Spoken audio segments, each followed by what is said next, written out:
There I am. Welcome to the Albuquerque Country Club and to this incredible presentation. So Andrew and I'm going to do the first part because we're going to talk about what you need to do to get your business in order. And then he's going to tell you once your business is in order, how you can get the most money for your business. So we're going to talk about that. But first, this event is being recorded. And by attending, you're agreeing that if you ask a question, it might be recorded and they're going to put it on the web, and so it will be in the world for forever. So don't share any personal information that you don't want publicly shared on our website or on YouTube or some of the other places that might post this for educational purposes.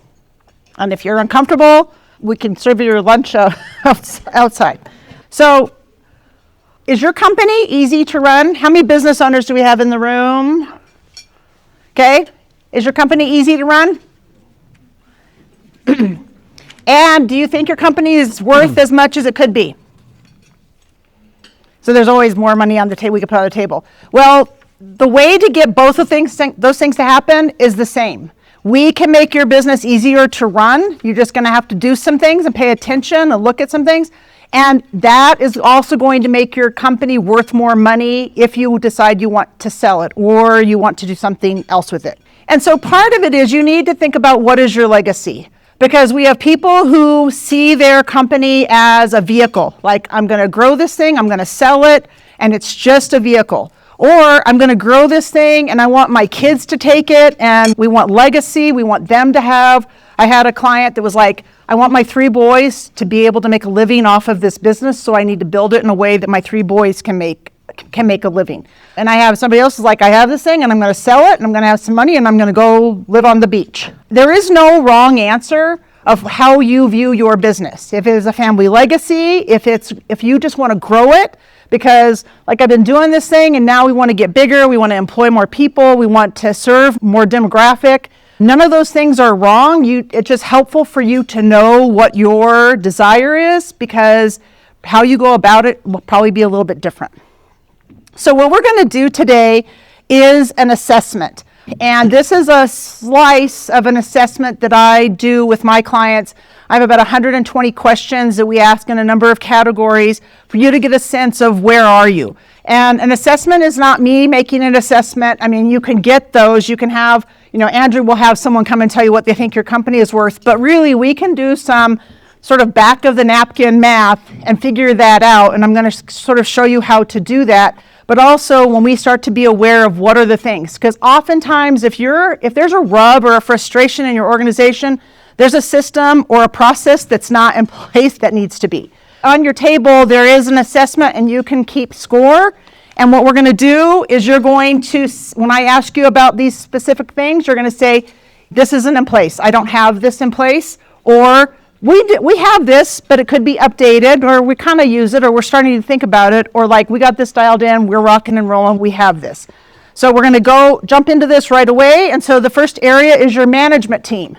You have organizational charts in place and they're updated. They're not from 5 years ago, they're from last month.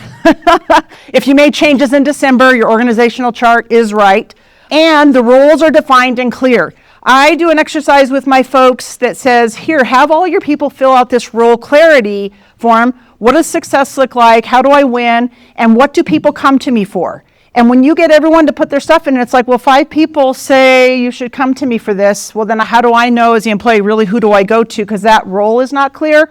Or look, we don't have anybody saying that they own this thing that's really important for us. It can just give you a sense of do people know what their job is, how they're contributing, and do I go to Jocelyn or do I go to Janice to get that thing done? And then there are redundancies for critical positions throughout your organization. If a key person is on vacation, are you the one that steps down to take over that role? Because then you become the bottleneck. And so having some redundancy in those key positions. And then also decisions being delegated to the lowest level in the organization. And I always say that if you have values in place and people know what your values are, you can push those decisions to the lowest. If I'm living those values, I know what the right answer is. I don't have to go up to the CEO. If you're the owner and you're making all the decisions, you've bottlenecked and you're really limiting the growth of your organization. So you need a team that is good stewards of what needs to be happening, but you need decisions being pushed to the lowest level in your organization. So score yourself 1, 2, or 3 on each of those areas. Maybe you can And then owner independence. The owner can and does unplug. And that doesn't mean you go to the beach and you're on your phone all day answering questions or dealing with problems. It means you really can be gone. There's a number of things like take 4 weeks off. Can you take 4 weeks off and the wheels not fall off and things happen? And if not, what are the things you need to put in place so that that can happen? And who can own those responsibilities so you're not worried about the wheels falling off the organization? And the operations are not dependent upon the owner or the CEO. If you're the one that is doing all of the work or making things happen, if you sell the company, you're not going to get any money for it because you're the person and you can't really walk away. And relationships and responsibilities are delegated. So, think about who has a relationship with the banker, who has a relationship with the insurance company, who has the relationship with the accountant. If you as the owner are the only one who has those relationships, you're bottlenecking your company and the opportunity for other people to be empowered and grow for you to build capacity. And then we're going to go to one of the most important areas is your financial systems. How many of you already have your financials this month? It's the 11th. You should all have your financials. Okay, if you don't have your financials, maybe you'll have them by Friday, but if you don't have them by Friday, you're driving blind. And granted, your financials are sort of a look in the rearview mirror, but if you're looking at trends and you know exactly what you need to be looking at, that's something you need to be using, and you need to understand what are the metrics on my financials so that I can make decisions and be strategic, because otherwise you're making decisions without full information.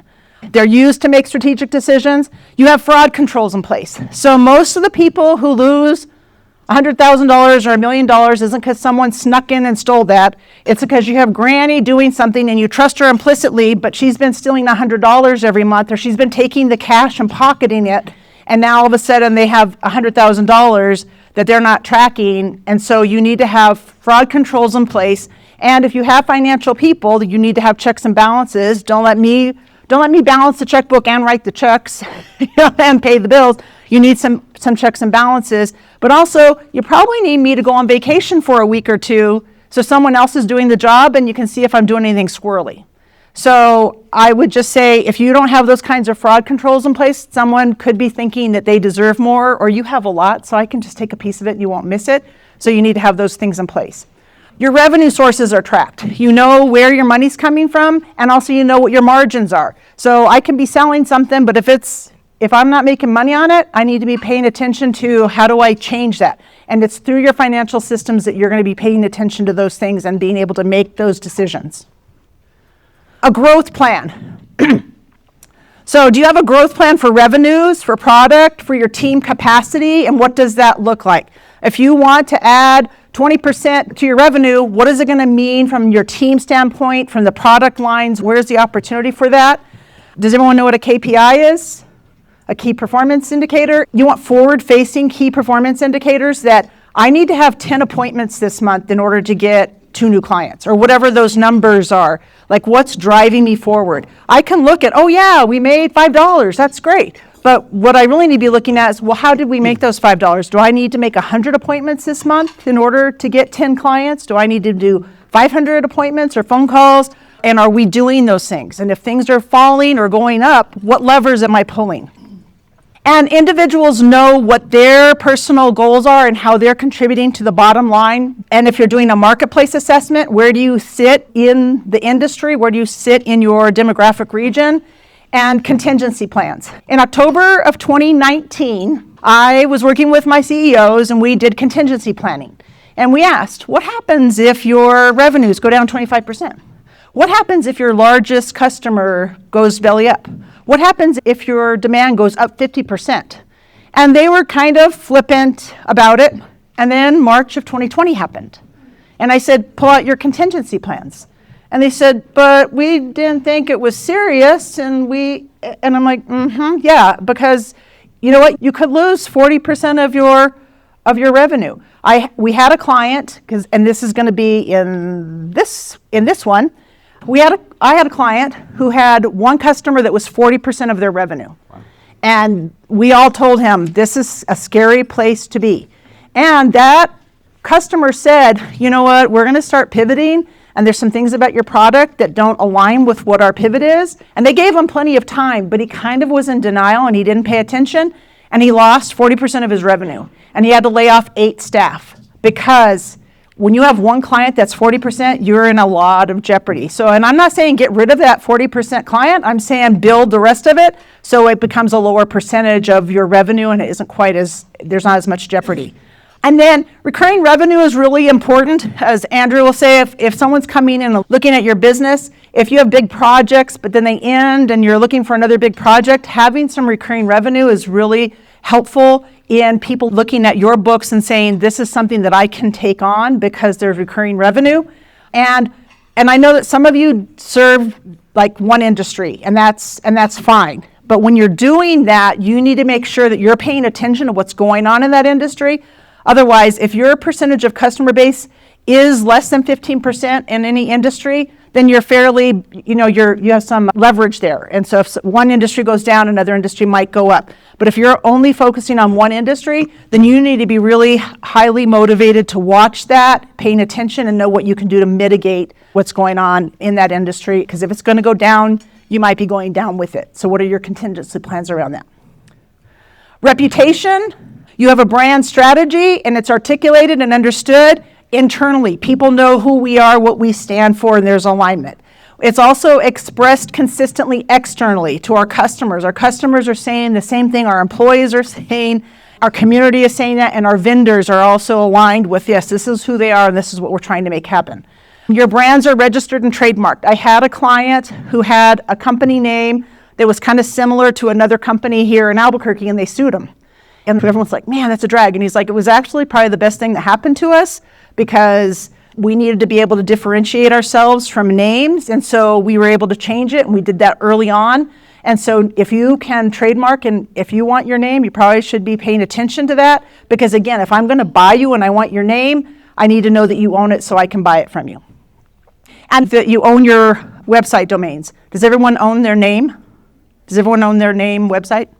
Yeah, so that's simple. Like my company is not Janice Honeycutt or Janice Honeycutt Herring, but I own the website because I don't want someone else pretending to be me or doing things I don't like. So scalability. Does everyone know what an SOP is? Standard operating procedure. Do you have them? Do you have them in place? Are they reviewed? Are they updated? When the process changes, do you change it? And are they used throughout the organization? Because you can have the book up on the shelf, but if no one's referencing it, it's not really an SOP. So knowing what are those processes, and is everyone using it and using it consistently? And do they know where to get it if they have a question? And AI is an incredible tool. If you have them documented and you throw them in a room, in an application, you can have people ask the question and the AI can tell you this is the answer to that instead of having to read whether it's a handbook or whatever those SOPs are. It can capture that for you. So there's a lot of ways to use that so that you can have those in place and be able to access them. And then one thing that's really important is I think when we do projects and they go really poorly, we say, let's get the team together and let's talk about it. But if they go really well, we need to be doing that as well. Because what went right? Why did it go right? What can we keep doing? What do we need to repeat? What do we make sure we integrate into the next time we do this? So let's do postmortems on good projects and on bad projects. It can look the same, so we're digging into that and we know how to improve our processes. And then if you have activities or jobs that are people specific, like only Daniel can do this. Daniel's gone, I'm in trouble. But if there's a system or a process that here's the process, and if Daniel's gone, Jocelyn can do this for us, then I have some more scalability and there's much less risk if someone is looking at, number one, if I need to take the company from my dad, now I know how to run it because these things are in place, or if someone's going to come and buy it from me, some of these things are in place and I know that there's some scalability and consistency in what's going on. So add it up, and you'll have a total of 90. And what I like to suggest is that you take a look, and if there's one that you are like really low in, then that might be the area that you focus on. You can't focus on all of them. I mean, you can, but like if you have 5 goals, you'll do one thing. If you have 1 or 2 goals, you'll accomplish 1 or 2 things. So don't try to work on everything. And also try to work on the thing that will have the most impact. Another thing I would say is ask your leadership team to take the assessment, because so many times I have CEOs that are like, oh yeah, we got that, it's great. And the staff is like, we haven't used that thing in years. I don't know what he's talking about. Or like, that's not, that, no, we don't have that. And see where you agree and disagree. And then pick one to work on and pick the one that will have the most impact. So why is any of this important? And Andrew's going to tell you a little bit, but I want to just put it in context for you. So when I offer a job to somebody and I say, I'm going to pay you $40 to $50 an hour, what do they hear? They hear $50 an hour, and they're hoping maybe they can get $55 an hour, but they hear $50 an hour. So when I asked you to go look online and find out what your industry multiplier is, like, oh, you're this company, you have a 5 to 8 multiplier. So that means I take your EBITDA and I multiply it by 8. Well, I sure as heck want 8 times my EBITDA, not 5 times, right? So I hear the 8. But if you scored less than 45, you're going to be at that bottom. You may not even be getting 5. You might be getting 3 or 4, because that's a risk level for me as a potential buyer to say, you don't have all your ducks in a row. It's going to take a lot for me to get this thing going so it is scalable, so there's processes, and so that I can do it without you.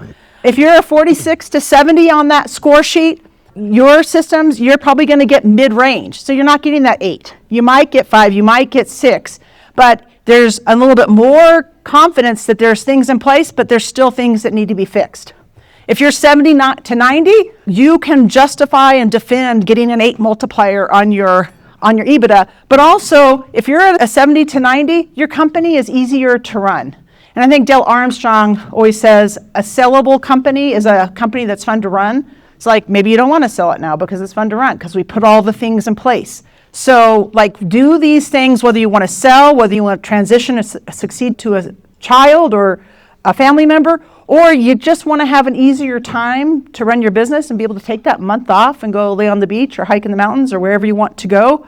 So it is important for you to be taking a look at these things. And as I said, I have a much more in-depth assessment that we look into all of these things. I have a client that started with me in February of 2020, and he was probably doing about $500,000 in revenues. And we started doing this, and he does that assessment every year. And he finally said, I need my financial stuff in order. And now he's at $5 million and he's starting to franchise. These things are really important, and they can determine whether you're going to be successful, whether you can grow, and whether your life is going to be easier or not. We're going to get all this taken care of, and Andrew's going to tell you how to make the most of your money. Thanks, Janice. So this is a great lead-in from what Janice said regarding the transaction of your business. And so getting your business prepared for either a succession, for the next generation to take over, or for a potential transaction if you do want to sell to another third party or some investment firm or something like that. And so I kind of want to go through a little bit more on what a transaction would look like, how transactions are performed. Janice talked a little bit about what it takes to prepare a company, but as you notice in what it is that she was talking about, she didn't really say, oh, we just want to look at the profitability of the company. I want to look at the EBITDA. And so I'm going to pick up where Janice just left off a little bit. Really, that's kind of like what we call the operational excellence framework. This is making sure that everything that Janice just went over regarding your management team, regarding your financial systems, regarding your succession plan, that a lot of that stuff is buttoned up in your business as much as possible, so that way you get the highest valuation for your business. And so once we do that, we're going to be able to go out and find buyers for your business. And then if you're able to successfully prepare the company, then those are the type of people that are going to really pay you the highest multiple from what Janice was talking about. And so now you'll be able to do a lot of these things. Maybe you want to retire, maybe you want to cash out, maybe you want to travel, maybe you want to sit on this couch with this guy, I don't know. So you have options now when you have a really well-run, successful business. And so there's a lot of things that you can do when you have your business to this stage, and it makes the options a lot more fun instead of the opposite. Just a results disclaimer, whenever we talk about businesses, every business is unique, every business is different. You're different from the person that's sitting next to you here at this table. And so we're just going to talk high level about what is the best way to sell your business, and really what we've learned in doing literally hundreds of different transactions, and what has become really successful in what it is that we're able to do for different family-owned businesses. To pick up from what Janice left off of, I'm just going to touch real briefly on the operational excellence framework. And from what she mentioned is that it makes your company really irresistible to buyers. A lot of times they're not looking for a company that produces the highest margins. They're looking for a company that has a great management team. They're looking for a company that's not dependent on the owner. And so really, instead of looking for the highest margin company, they are actually looking for what is the safest bet? What is the least amount of risk that I'm going to take, because I'm going to invest millions of dollars, 20, 30, $100 million into this business, and I'm going to be taking a risk. A lot of these private equity companies, they have raised monies from pension funds, from state funds. Do you think they can have an optionality of losing that type of money for other people that may have their 401ks at risk or some of their other investments? Heck no. When you understand that really about selling your business is not about, hey, what multiple am I going to get, right, Janice? It's more about how can I make this business an investable asset to somebody else? And so I think that's kind of like the bottom line, is that there's more to doing this than just EBITDA. And so some people will say, well, you know, cash is king. I thought that's what buyers want. They're just going to get my EBITDA and they're going to just apply a multiple to it. And that's kind of what they want you to think. But in actuality, they're going to look at other different things. I have an analogy to share with you that will kind of explain this. Let's say you're going to buy a used car, right? And you go out and you're going to look at this car. Let's say that I was the car dealer and I was going to be selling you this vehicle. And I would say to you, hey, you know what, Kautar, when you're buying this vehicle, the only thing that you need to worry about are the tires, because that's all that's making contact with the road, and if the tires are good, this thing's good to go. How many of you would believe that? Well, you know that that's nonsense. There's way more to buying a car than just, hey, does it have good tires? You want to check the engine, you want to check the interior, you want to check the electrical. The same thing goes for your business. If someone's telling you, hey, all you need to worry about is the profitability of your business, then that's like saying you really just need to look at the tires. I hope that makes sense. Mm-hmm. So we've learned from a lot of different failures. I have one here where I wanted to go through that example to kind of like nail this analogy with the tires. We had this company that we were selling. It was a tech-enabled retailer. And so it was an online business, and they had annual revenues of around $8 million, and they had an EBITDA of around $2 million. What do you guys think of those margins? Good, okay, fair? I see some heads nodding in the back over here. Those are great margins, right? And so I would invest in this business. It sounds amazing. The EBITDA margins are over 25%. But what I didn't tell you is that this business was run by what I call affectionately two guys and a laptop. They had no management team. They had a lot of different 1099 employees. They were distributing a lot of different material and different products to people all over the country, actually technically all over the globe. But there wasn't really a lot of substance to the business. And so the buyers had a lot of concern, because they're like, well, if we buy this business and the next day this guy gets hit by the truck, what happens to the company? We initially got 6 offers for this business.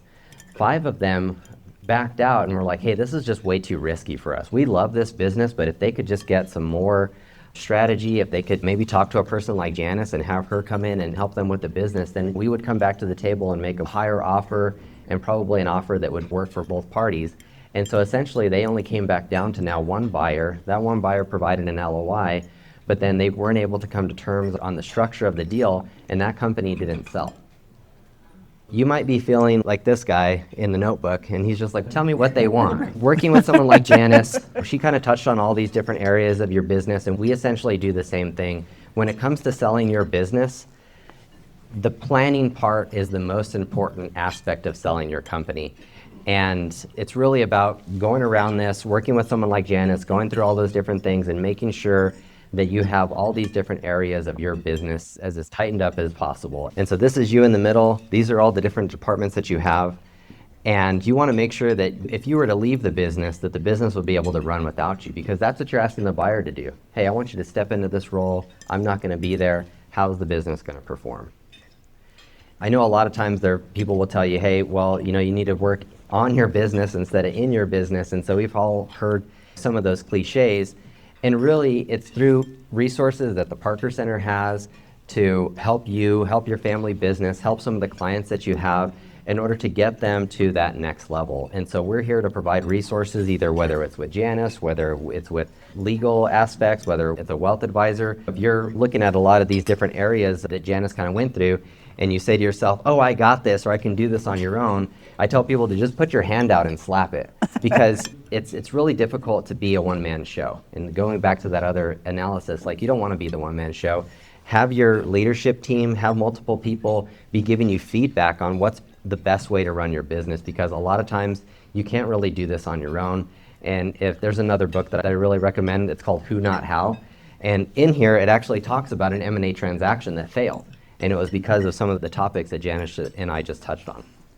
What is your exit strategy? Let's shift gears a little bit and talk a little bit about the actual transaction process.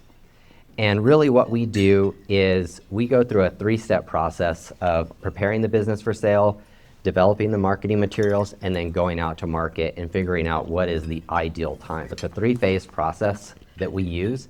And so the first phase is making sure the company is ready, making sure that it's prepared, doing a valuation for the business. The second phase is preparing the materials to actually go out to market. And then the third phase is actually going into market, obtaining offers, and then walking through that type of process. And so the first phase is the exit strategy and valuation phase. The number one question that everybody wants to ask is, they say, well, how much is my business worth? Why is that important? Because we're trying to figure out what's the timing of going to market. And so working as a team with your wealth advisor, with your attorney, with your estate planning attorney, with maybe your spouse, maybe you have another partner, trying to figure out and match up all those things can be pretty difficult. And also, what market are you operating in? What we do is we work together as a team with your other advisors to make sure that if we provide you with a valuation, and let's say that we're going to sell your business for $20 to $23 million, and we give you that range, is that going to get you to where you want to go with your exit? And what does that mean to you maybe in your family plan? What does that mean to you in your succession plan? What does that mean to you? The next question, typically after we perform a valuation, is the person leans in and they say, well, what does that mean to me after taxes? Right? So that can be a big portion. How to mitigate that? What's going to be the plan that's going to be put into place?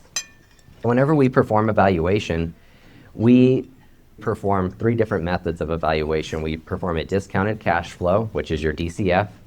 We look at comparables in the marketplace, so we go out and find some businesses that have recently sold in the past that may be similar to yours or operating in the same market or sector. And then we also look at some industry multiples. Once we kind of perform that entire analysis, we prepare that whole report and document and share it with your entire team and see, hey, are you ready to move on to the materials phase? Is now a good time to go to market? What's happening in the business? Or is there things that we need to fix? Is there planning things that we need to fix now that could take maybe a month, maybe 2 months, maybe a year to work on if there's some more systemic problems that we want to fix before we go to market? So this is kind of like the planning phase of the process. And then really figuring out, and this is so important, is figuring out if you're the owner of the business and you were to either sell or bring in another partner, what is it that you're going to do after the transaction? Are you going to retire? Are you going to join a board? Are you going to start another business? Are you going to sit on the beach all day and sip Mai Tais? What is this for you? All of it? Yeah, there you go. I love that answer. You're going to join the Parker Center board. You're going to help out with your community. I love that. Figuring out what that next thing is for you is really going to be helpful in performing the transaction. After phase 1, we then move on into phase 2. And the thing about selling a business is that there's a couple of different ways to go at it. And if you have a business that's probably doing less than $5 million, it's going to be a little bit different. You're going to most likely generate a listing. You're going to go out on biz, buy, sell. Most likely you're going to have some form of SBA financing that the buyer is going to perform. In an M&A transaction where your business is going to be $5 million and higher, it's going to be a little bit of a different strategy. It's going to be more of an auction process, essentially, kind of like a silent auction. And so the different materials that we put together are enabled to you to reach as many buyers as possible. So one of the first things that you need to know whenever you're selling a business is that we never put a price tag on the company. Instead, we have a large database of buyers that come in 2 specific flavors. There's your financial buyers, and then there's your strategic buyers. So your financial buyers are your private equity firms, your family offices, and your funds. And then your strategic buyers are going to be your other competitors. They're going to be maybe some people that are upstream or downstream or next to you that may be competing with you in the same market that could be either regional, national, or publicly traded, or even global. What we do is we develop 3 pieces of marketing material. We develop a one-pager, an NDA, and then we develop a deal book. And so the one-pager, what this does is it allows us to share the opportunity of investing or purchasing your business to our database of buyers without giving away your name, without giving away who you are, without sharing that you're for sale to any of your clients, your vendors, and definitely not your employees that shouldn't know. So this one-pager is very vague. At a high level, it could say something like, hey, we have a healthcare company that's doing these products and services, and gives a small snapshot of your financial performance, but it doesn't tell them where you're at or where you locate or where your address is, and definitely not the name of the company. So it's a very vague document. All it does is it gives the buyers enough information in order to consider whether or not they're interested in the opportunity. We email that out to our database of buyers. Some of them are going to take a look at it and say, hey, this looks interesting, I want to learn more. They're going to sign the NDA, and then we're going to send them over the deal book. And now the deal book really has everything about your business: who you are, your team, your products and services, what locations you operate in, and there'll also be a full set of analyzed financials. But probably the most important part of that document is that there's a deadline in there. And that deadline says that if you're interested in investing in this business, then you need to get back to us in the form of a written offer by this specific deadline. And so what that does is it creates a competitive atmosphere around the sale of your business. And so that all these buyers know in this database that in order to work with you, they're going to have to come with their highest and best offer. What we want to try to do is we want to try to generate multiple competitive offers for your business. Once we start to get those offers, what we're going to do is try to find who's going to be the best fit. One of the last companies that we sold was a intellectual developmental disabilities company up in Idaho. They were one of the largest providers in the state, and we received 18 offers for their business. And so what we did is we kicked out the low offers, we moved forward with the top 3 to 5 offers, and then we went through a couple of rounds of negotiation. And all the while, we're negotiating the price up. Because as you remember, since we never put a price tag on the business, we want to know who's going to come with their highest and best offer. Now there's site visits involved. You get to meet them, they get to meet you. We're trying to also figure out beyond the money, who's also going to be a good fit, who's going to be aligned with you guys culturally, values-wise, behavior. What do they want to do with the business? What's going to be the legacy after they take over? And so once you kind of figure out who's essentially the winner of the process, then what we do is we sign what's called an LOI, or a letter of intent, and then from there it goes into due diligence. In due diligence, typically it starts off with doing what's called a quality of earnings, and that is essentially like a mini financial audit. So we've shared with them some financial metrics of the business, profit and loss, balance sheets, cash flow statements, and what they do is they'll bring in a third-party accounting firm to essentially recreate the financials using bank statements and credit card records in order to make sure that there's no lying, cheating, and stealing that were going on in some of the financials that we presented. After that's done, you move into further due diligence, which could be legal, regulatory, IT, HR, insurance, and things like that. And then once you kind of survive that, then you get the attorneys involved, we draft up the purchase agreement, and then we schedule a close. Now, one of the things that I wanted to talk to you guys about regarding family-owned businesses is what's called a recapitalization. And really what that is it's a fancy financial term for saying that you're going to not sell 100% of your business. Instead, you're going to sell 70% of your business, or 80%, or some majority portion of your company. And the reason that we do a lot of these for family-owned businesses that may have a second or third generation is that while you can go through a traditional succession plan and pass your business on to the next generation, which is amazing and great, oftentimes that puts a lot of pressure on that next generation to perform at the same level or more. And it also, there's a lot of pressure for them to not only perform, but also essentially fund potentially the retirement of the generation that was exiting, the founding generation. And so what a recapitalization can do is you can bring in an outside partner to help purchase the company. I'm going to do a quick example for you. So let's say that we had a $10 million company, all right, just for round numbers sake. We go through this process, we get you multiple competitive offers, and you decide to sell to a firm that wants to purchase 70% of the business. So the original founders will take $7 million off the table. They get to put that into their pocket. It does not go into the business. They get to use that to fund whatever it is that's next for them. Now the second generation can stay on as that 30% minority partner. Now what you've done is you've kind of achieved the best of all worlds. You've cashed in on your success. You found a really great financial partner that's able to take over, help with additional resources to the business, whether that be personnel, additional capital, growth strategy, strategic partnerships, things like that. And then the remaining family members, maybe that second or third generation, can be that minority partner that's there. And so they still have some downside protection because now you have this nest egg of $7 million, but then they're still minority owners. So let's say that they grow the business from $10 million in enterprise value up to $30 million. And let's say that at that point they want to sell the company again. If they were to sell maybe even only 25% of that remaining 30%, they technically would have made more money on the second sale than they did on the first. And so that second generation that's still on as a 30% minority owner, they have the upside advantage as well. So you've built a nest egg, you've protected yourself from who knows what is coming next around the corner in the market, and you also are able to have some upside potential in the business. And we can talk a little bit about that more. But to get back to the transaction, once you schedule your close and then finalize all the documentation, the next question is, well, then now what, right? And so I have this graphic here. So you can take this from like Breaking Bad. You just lay on all the money, right? You've kind of like made the massive success story for your business. So a lot of companies, like you said, sometimes maybe don't make it to the second or third generation.